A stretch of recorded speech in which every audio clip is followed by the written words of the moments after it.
The biggest mistake guys make when looking to make themselves more attractive to women is that they often do it through the lens of the male gaze rather than the female gaze. I recently saw this tweet on my timeline, and it sparked an interesting thought in my head. How can women be so enamored with tall, jacked, masculine guys, but at the same time, swarms of women are also attracted to members of BTS? In that way, the tweet is not wrong. What women are attracted to has huge variance, and the biggest mistake we make as guys is to try to distill it down to a science when it's anything but that. In this video, we're going to take a deep dive into the female gaze versus the male gaze. Part 1. The female gaze at its core is story-driven.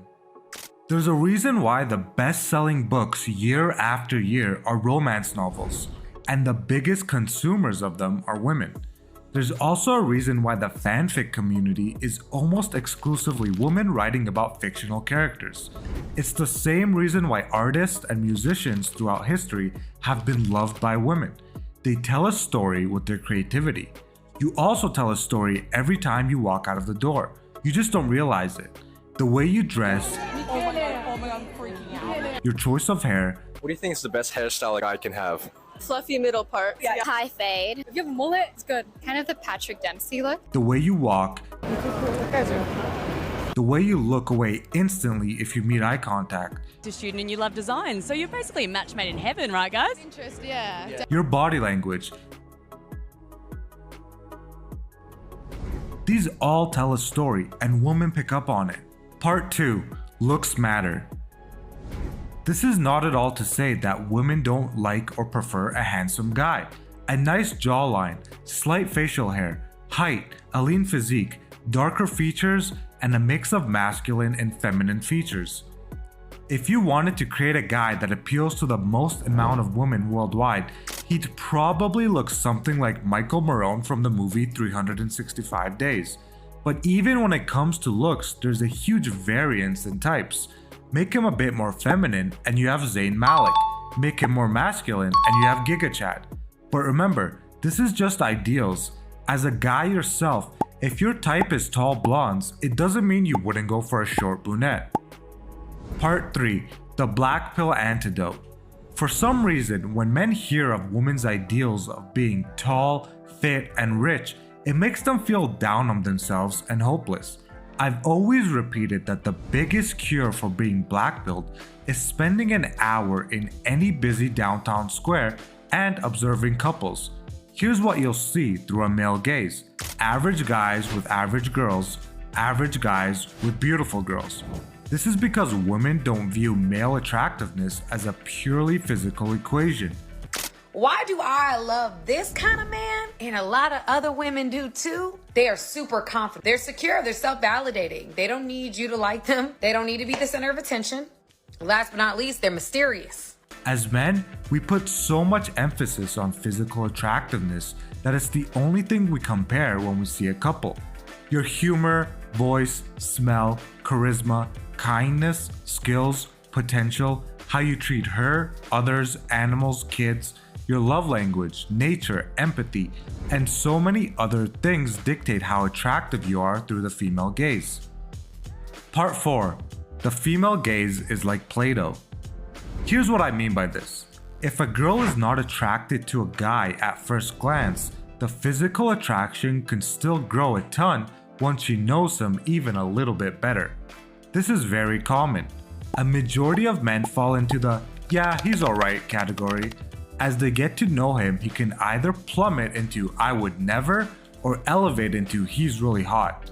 Pete has got to be literally the best human being I've ever met. This is a bit hard to understand for a lot of guys, because when we see a beautiful girl at first glance, we can fall in love and imagine our life together in a house on a prairie with 4 kids. Part 5. Relative versus absolute. Now let's talk about 3 things that absolutely pertain to the female gaze: height, income, and status. We've all heard the phrase 6 figures, 6 feet, and a 6-pack. All of these things are appealing, but here's where most guys are getting it wrong. When girls say they want a taller guy, this is a relative term. It means they want a guy that's taller than them.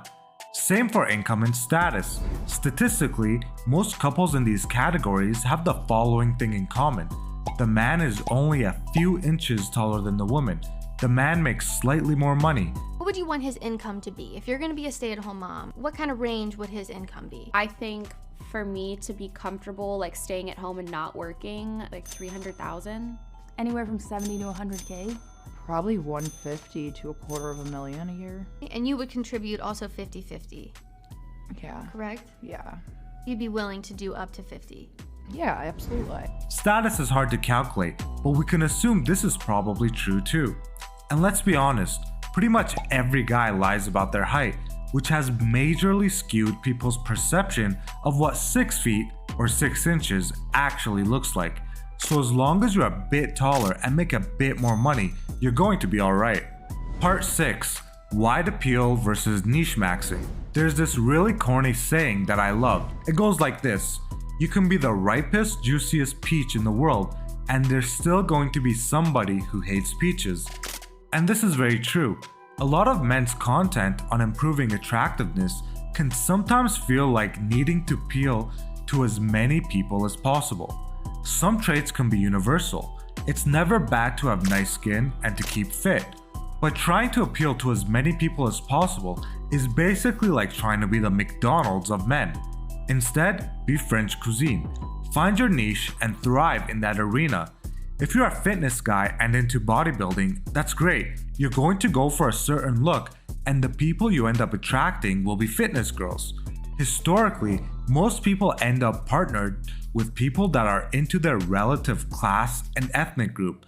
But with how connected we are now due to technology, our tribe has expanded and very much includes niche interests and subcultures. So remember, don't be McDonald's, be French cuisine. Part 7. The Tinder Dilemma. We've talked a lot about the female gaze and the different ways men can be attractive. But when it comes down to it, most people are meeting through dating apps, and none of those things can be determined from a profile on a dating app. This is why dating apps are such an unnatural way of meeting people, and why both men and women seem to hate using them. Swiping on a man and woman generator is a completely unnatural way to approach dating, so it's no shock that unnatural selection habits form from it, and why you see lopsided Tinder experiments where most men will swipe right on an anamorph picture of a pig because they're so desperate for attention. Until someone invents a better way of connecting people, you can still set up an amazing profile of yourself that tells a story and puts you in the most attractive light possible. Part 8. Why women like bad boys. Lastly, I want to talk about why I believe certain traits and types are deemed more attractive than others through the female gaze. Bad boys are attractive not because they're criminals or dangerous, but because of the traits that they represent. They're typically confident, social, and stand up for themselves and the people around them. Girls like a guy that sets boundaries and doesn't let her steamroll him.